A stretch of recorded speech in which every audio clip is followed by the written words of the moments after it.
Ant-Man and the Wasp: Quantumania, the start of Phase 5. The start of the new phase for Kang the Conqueror, who's going to be the main antagonist for the next MCU big baddies. So, Quantumania is the third installment of Ant-Man, which, while it's getting mixed to negative reviews, mainly just mixed reviews, I honestly think it was a very good movie. I think it was much better than the second Ant-Man, but I still feel like the first Ant-Man was still the best out of the three, honestly. I feel like they recasted Cassie for the last Avengers movie.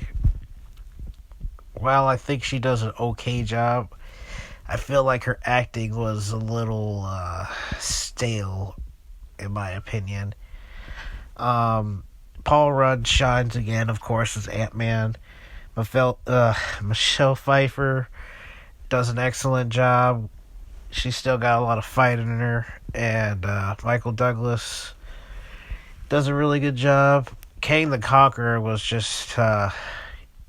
I can't wait to see more of him. I'll just put it that way. I'm not going to spoil anything.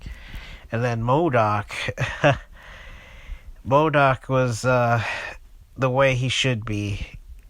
You know, they get trapped in the quantum realm, and there's a new world, a new universe that they didn't know of, and they're trying to get out of there.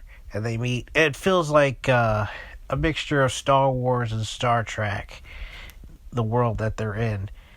And there's a lot of action in there. Yes, there's a lot of green screen CGI, but it doesn't really bother me that much, honestly, because it doesn't look fake like some of the scenes in like Black Panther and some of the other Marvel movies.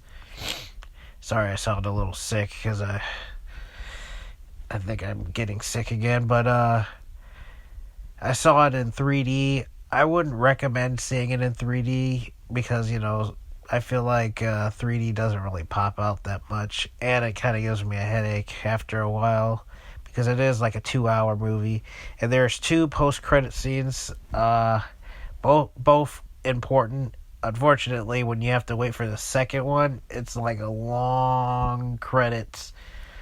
Bill Murray's in there, but it's basically a glorified cameo. If you took him out of the movie, it wouldn't matter. And also, I feel like it's missing Luis from the last 2 Ant-Man movies. He's not in the movie, which is kind of weird. And then also the Ant-Man theme is not in there. I don't understand the low ratings so far, but I don't know. I think some people are just burned out from Marvel because they are putting out a lot of stuff. And like there's a lot of funny moments in the movie, but at the same time it could be kind of serious. Like this is the most serious I've ever seen Paul Rudd. At the same time he's very funny, but at the same time he's like serious when he wants to get his daughter back, And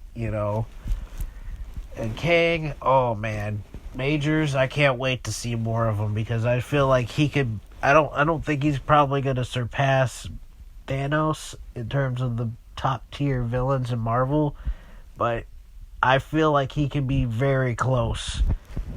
I really hope that he's already brought his A game in there, and make sure you see both the end credit scenes. Who knows what else is going to happen in Phase 5. Probably give it a 8 out of 10.